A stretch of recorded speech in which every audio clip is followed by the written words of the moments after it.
ರಿಲಯನ್ಸ್ ಮಾಲೀಕತ್ವದ ಜಿಯೋ ಮತ್ತೊಂದು ಹೊಸ ಪ್ರಯತ್ನವನ್ನ ಮಾರುಕಟ್ಟೆಯಲ್ಲಿ ಮಾಡ್ತಾ ಇದೆ. ಮಾರುಕಟ್ಟೆಯಲ್ಲಿ ವಿಭಿನ್ನವಾಗಿ ಕಾರ್ಯನಿರ್ವಹಿಸುವ ಜಿಯೋ ಹೋಮ್ ಟಿವಿಯನ್ನ ಲಾಂಚ್ ಮಾಡಲು ಮುಂದಾಗಿದೆ. ಈಗಾಗಲೇ ಜಿಯೋ ಡಿಟಿಎಚ್ ಬರೋದಿಲ್ಲ, ಬರುತ್ತದೆ ಎನ್ನುವ ಎರಡು ಮಾತುಗಳು ಕೇಳಿ ಬರ್ತಾ ಇವೆ. ಇದರ ನಡುವೆ ಜಿಯೋ ಹೋಮ್ ಟಿವಿಯನ್ನ ಲಾಂಚ್ ಮಾಡಲು ಜಿಯೋ ತುದಿಗಾಲಲ್ಲಿ ನಿಂತಿದೆ ಎನ್ನುವ ಮಾಹಿತಿಯೊಂದು ಮಾರುಕಟ್ಟೆಯಲ್ಲಿ ಸುಳಿದಾಡ್ತಾ ಇದೆ. ಮೂಲಗಳ ಪ್ರಕಾರ ಜಿಯೋ ಡಿಟಿಎಚ್ ಸೇವೆಯನ್ನ ಲಾಂಚ್ ಮಾಡಲು ಯಾವುದೇ ಯೋಜನೆಯನ್ನ ಹೊಂದಿಲ್ಲ. ಇದನ್ನು ಮೀರಿದಂತಹ ಸೇವೆಯನ್ನ ನೀಡಲು ಯೋಜನೆಯನ್ನ ರೂಪಿಸಿದೆ. ಇದೇ ಜಿಯೋ ಹೋಮ್ ಟಿವಿ ಎನ್ನಲಾಗಿದೆ. ಡಿಟಿಎಚ್ ನಲ್ಲಿ ಹೆಚ್ಚಿನ ಬಂಡವಾಳವನ್ನ ಹೂಡಲು ಹಿಂದೆ ಮುಂದೆ ನೋಡುತ್ತಿರುವ ಜಿಯೋ ಹೊಸ ಮಾದರಿಯನ್ನ ಬಳಕೆ ಮಾಡಿಕೊಳ್ಳಲು ತುದಿಗಾಲಲ್ಲಿ ನಿಂತಿದೆ. Reliance Jio enhance multimedia broadcast services ಮೂಲಕ ಜಿಯೋ ಹೋಮ್ ಟಿವಿಯನ್ನ ಲಾಂಚ್ ಮಾಡಲಾಗಿದೆ ಎಂದು ಹೇಳಲಾಗುತ್ತಿದೆ. ಇದು ಹೈಬ್ರಿಡ್ ಟೆಕ್ನಾಲಜಿಯಾಗಿದ್ದು ಭಾರತದಲ್ಲಿ ಮೊದಲ ಬಾರಿಗೆ ಬಳಕೆ ಮಾಡಿಕೊಳ್ಳಲು ಜಿಯೋ ಯೋಜನೆಯನ್ನ ರೂಪಿಸಲು ಮುಂದಾಗಿದೆ. ಎನ್ಹಾನ್ಸ್ ಮಲ್ಟಿಮೀಡಿಯಾ ಬ್ರಾಡ್ಕಾಸ್ಟ್ ಸರ್ವಿಸಸ್ ಹೊಸ ಮಾದರಿಯ ಸೇವೆಯಾಗಿದ್ದು ಇಲ್ಲಿಯವರೆಗೂ ಟಿವಿ ಮತ್ತು ರೇಡಿಯೋಗಳು ಒನ್ ವೇ ಬ್ರಾಡ್ಕಾಸ್ಟ್ ಮಾಡುತ್ತಾ ಇದ್ವು. ಇದಕ್ಕೆ ಪ್ರತಿಯಾಗಿ ಮಲ್ಟಿಮೀಡಿಯಾ ಬ್ರಾಡ್ಕಾಸ್ಟ್ ಹೊಸ ಸಾಧ್ಯತೆಯನ್ನ ತೋರಿಸಿಕೊಡಲಿದೆ ಎಂದು ಹೇಳಲಾಗುತ್ತಿದೆ. ಇನ್ನು ಮಲ್ಟಿಮೀಡಿಯಾ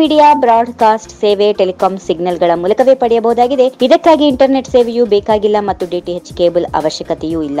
ಬದಲಾಗಿ ಟೆಲಿಕಾಂ ಸಿಗ್ನಲ್ಗಳಿಂದ ಕಾರ್ಯನಿರ್ವಹಿಸಲಿದೆ. ಇನ್ನು ಈಗಾಗಲೇ ಟೆಲಿಕಾಂ ಸೇವೆಯ ಮೂಲಕ ದೇಶದಲ್ಲಿ ಕ್ರಾಂತಿಯನ್ನು ಮಾಡಿರುವ ಜಿಯೋ ಮಲ್ಟಿಮೀಡಿಯಾ ಬ್ರಾಡ್ಕಾಸ್ಟ್ ಅನ್ನ ಆರಂಭಿಸುವ ಮೂಲಕ ಮತ್ತೊಂದು ಸುತ್ತಿನಲ್ಲಿ ಕ್ರಾಂತಿಕಾರಕ ಬದಲಾವಣೆಗಳನ್ನ ಮಾಡಲು ಮುಂದಾಗಲಿದೆ. ಮಲ್ಟಿಮೀಡಿಯಾ ಬ್ರಾಡ್ಕಾಸ್ಟ್ ಸೇವೆಯ ಮೂಲಕ ಜಿಯೋ ಬಳಕೆದಾರರಿಗೆ ಎಚ್ಡಿ ಗುಣಮಟ್ಟದ ಚಾನೆಲ್ಗಳನ್ನ ಅತಿ ಕಡಿಮೆ ಬೆಲೆಗೆ ನೀಡಲಿದೆ ಎನ್ನಲಾಗಿದೆ. ಈಗಾಗಲೇ ತನ್ನ ಜಿಯೋ ಆಪ್ ಮೂಲಕ ಉಚಿತ ಟಿವಿ ಸೇವೆಯನ್ನ ಬಳಕೆದಾರರಿಗೆ ನೀಡುತ್ತಿದ್ದು ಇದೇ ಮಾದರಿಯಲ್ಲಿ ಉಚಿತವಾಗಿ ಎಚ್ಡಿ ಚಾನೆಲ್ಗಳನ್ನ ನೀಡಲಿದೆ ಎನ್ನುವ ಮಾಹಿತಿ ಲಭ್ಯವಾಗಿದೆ. If you like this video ಬೇಗ ಲೈಕ್ ಮಾಡಿ, ಕಾಮೆಂಟ್ ಮಾಡಿ, ಶೇರ್ ಮಾಡಿ ಹಾಗೂ ಯೋಯೋ ಟಿವಿ ಕನ್ನಡವನ್ನು ಸಬ್ಸ್ಕ್ರೈಬ್ ಮಾಡಿ.